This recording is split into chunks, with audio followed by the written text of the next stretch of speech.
Assalamu alaikum. I hope you all are doing well. Welcome back to my channel Unknown Studies. Today we will do chapter number 8, acid, base and salt. Reduce question answer. First question is MCQs. So mark the answers of MCQs in your books.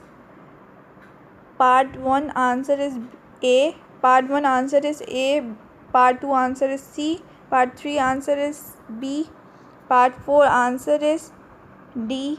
Part 5 answer is B. Part 6 answer is D. Part 7 answer is B. Part 8 answer is D. Part 9 answer is C. Part 9 answer is B. Part 10 answer is D. Part 11 answer is C. Part 12 answer is B. Part 13 answer is C. Part 14 answer is A. And the last MCQ's answer is B. Moving towards the short question answer of this chapter. Chapter 8, acid, base and salt. Number 2, part first is not included, second, third and fifth are included.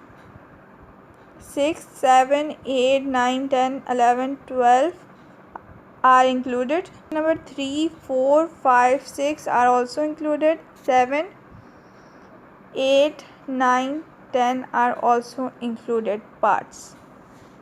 So this was the exercise of chapter number 8, acid, base and salt. I hope you all like it. Thanks for watching. Allah Hafiz.